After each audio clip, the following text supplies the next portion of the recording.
Q&A. UHCL in Pearland is offering free autism therapy for families in need. A free autism service? You don't hear that every day. I'm Steven from Tostemac, and today's autism news takes us to the University of Houston Clear Lake in Pearland, Texas, where some people are trying to put in a new program designed to give free autism therapy services to families. We'll go over the article together, and I'll leave a link to the article in the video description down below. It's estimated that 1 in 54 children are diagnosed with autism, although I think that number is a little bit higher, but I could be wrong. Despite the fact that Houston has the largest medical center in the world, it has few programs designed to treat severe behaviors in many of these patients.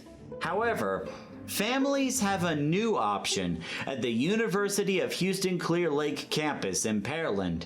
The Intensive Outpatient Behavior Disorders Clinic offers behavioral intervention and caregiver training for free. How does it work? Patients with autism and a family member will do a consultation in a quiet room before diving right into therapy. Therapy is geared towards interventions, including correction of behavior problems and helping the caregiver implement better communication.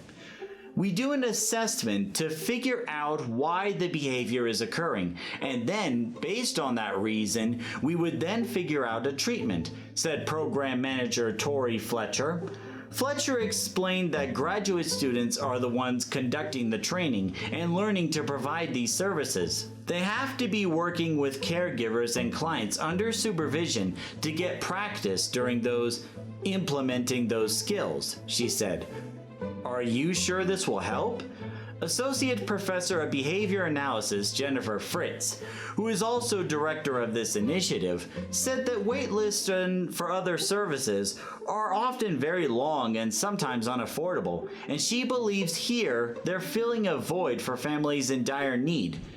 If they have a behavior problem that is leading to disruptions in the home life or at school, if they're at risk of, being expelled or placed in an out-of-district placement, if they are unable to receive other therapies such as occupational therapy, physical therapy, speech and language therapy, those families might be appropriate for our clinic, and we would be more than happy to work with them, said Fritz. How much does it cost? You don't need insurance, and you don't even need money. Due to grant funding provided by the Masonic Children and Family Services of Texas, all services are free. All you need is an autism diagnosis and to live in Texas. How long does the program last? The session is currently 2 weeks of intensive therapy. Is my child too old? Currently, they're seeing all ages from little kids to those preparing for college. One patient is nearly 30 years old. And it gives a link to emails and phone numbers on how to contact them. And there's the full article. Again, you could check out the article for yourself by clicking the link in the video description down below. So what are my thoughts on the matter? While this sounds like a good idea, I do have to question the longevity of this project. And I'm not saying it because it's a bad idea or it won't last long. I'm hoping it will last long.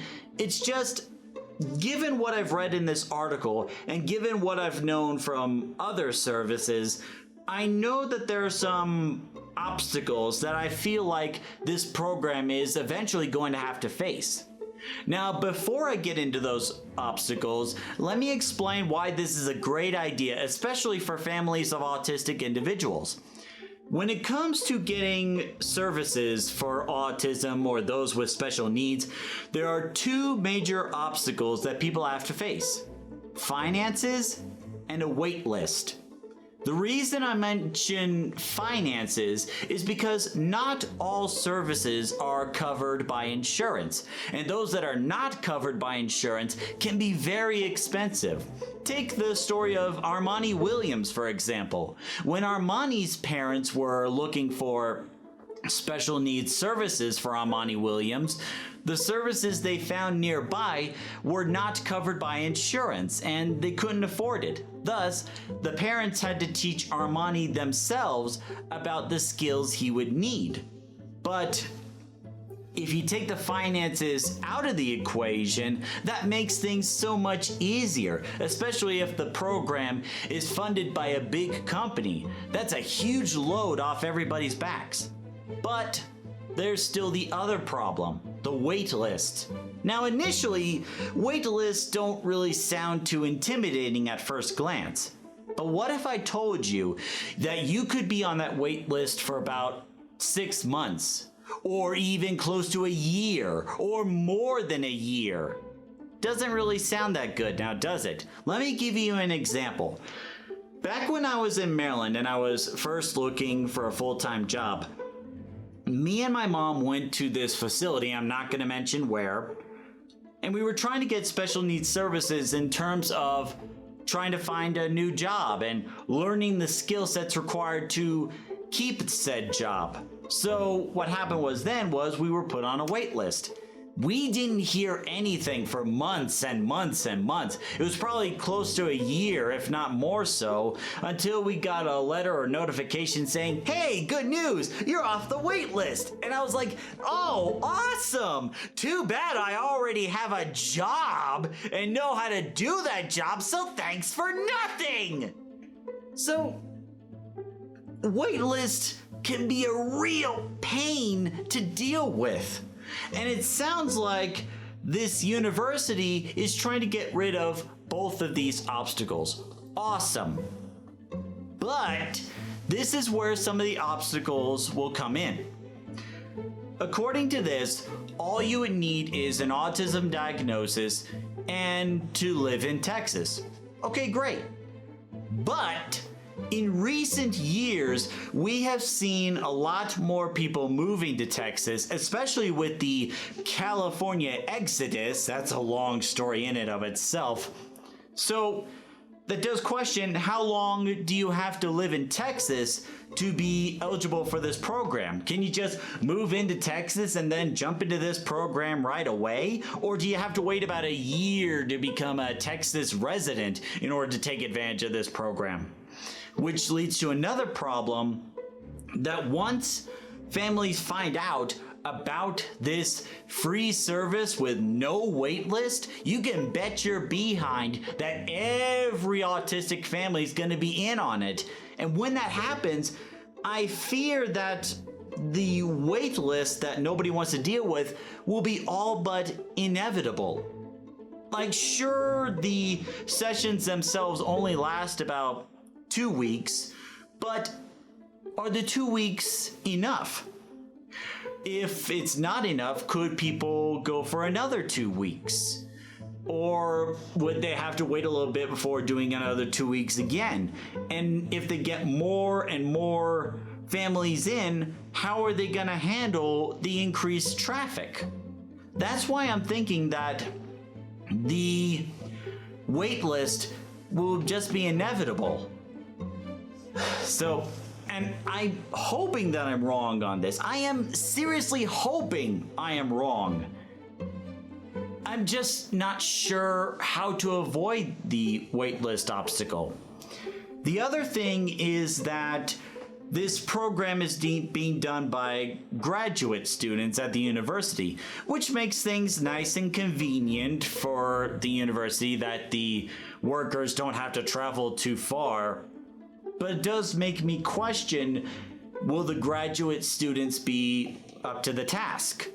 Now, they are supervised by professionals, yes, and this could be a good training experience for the graduate students.